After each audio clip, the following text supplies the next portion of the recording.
Hi, I'm Brianna Lamhofer. I'm a junior and an integrated marketing communications major at Pepperdine.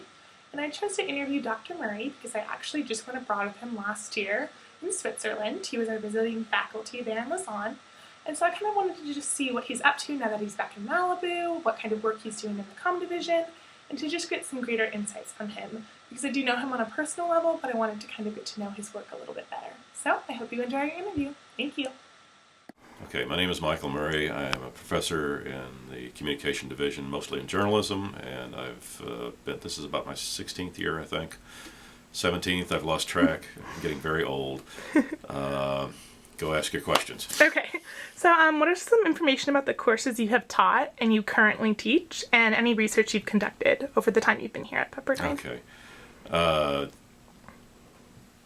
I mostly teach a television news reporting class, but also sometimes teach a video production class, especially for people who are in news and sports. Those are the ones I've taught most often. Sometimes I teach other classes like Com 205, the storytelling through media class, or some others. Right now I'm doing one called Media Worldwide, and on a few occasions, including this semester, I'm teaching intercultural communication. All right. Okay, and then your reason for working at Pepperdine, and have you taught anywhere else, and how is it different, or how does it compare? Oh my. Okay. This is kind of my third career, I guess you'd say. My first career was in television news for almost 15 years. Second career was, at a private university and a state university mostly in Illinois. And this is sort of my third career.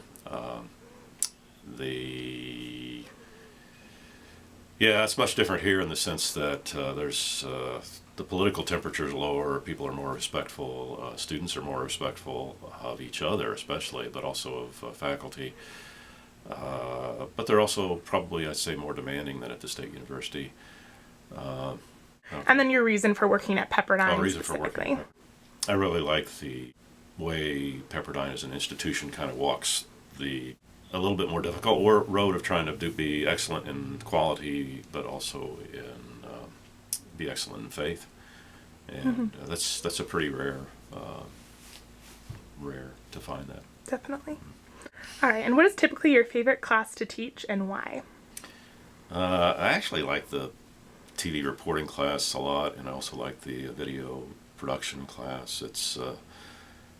I don't really like editing that much myself, but I sort of like helping students work through it and solve problems and that sort of thing, so that's fun. And then I was abroad with you in Switzerland last year when you were the visiting faculty. So how is teaching communication classes abroad in Switzerland different than teaching them on main campus in Malibu, and was it more challenging? Yeah, usually the international classes are general education classes, so for me that's challenging because I tend to do most of my teaching in a specialty area, but I had taught those classes before, especially overseas. In a lot of ways, it's more fun to teach some of the classes overseas. You all have common experiences you can draw on, whereas in a class here, you tend to have people with a lot of different experiences. Of course, there's a plus to that as well. Sometimes you have more resources, not so much in Switzerland, but in London, you had all these museums just within walking distance. We could walk out and do a field trip in a matter of minutes. Yeah. So that was a big plus there.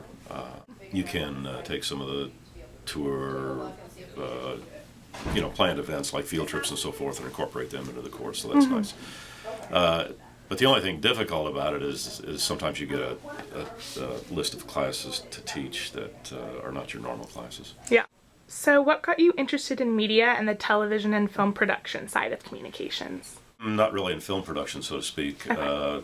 I come more from a journalism background, I guess you'd say. Back when I was a high school student, the local radio station manager liked my voice and invited me to come in and hang around at the radio station, so I did that all during my high school years, and then I continued to be interested in college years, and even more interested in the journalism side of things and public affairs and so forth, and got my first job in television news out of college, and stayed with that.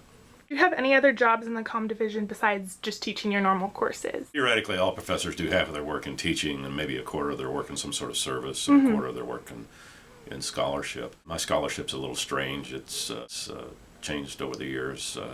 I do some traditional research, but I also do some video production as well, and some special projects that come along. Service is where I, being later in the career, tend to do more service than maybe a person younger, a professor younger in her career. So I've been faculty association president in recent years and worked with that a lot.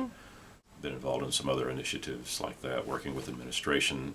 Since coming back from Lausanne, I've mostly just been doing things here in the division involving curriculum, and we're searching for some new professors, chairing one of those committees, those kinds of things. And then what is one thing that you wish everyone knew about the communication division? Or any little known treasures about the comm division's history and personnel? Well, one of the most fascinating things when I came here was, at that time, there was a professor retiring named Fred Casimir, who's still a legend, even though it's been quite a few years, who was German. And he had spent his teen years in the Hitler Youth Camp, and after World War II was converted to Christianity, and then eventually came over to the States. So his is a really fascinating story. What currently do I wish other people knew about the communication division? There's a lot of excitement and energy in the things that students do. I'm thinking especially of our television news program, and I just wish more people would drop by and watch that sometimes and see how it all goes together, and it's a pretty fascinating process. Definitely. All right. Thank you so much for your time.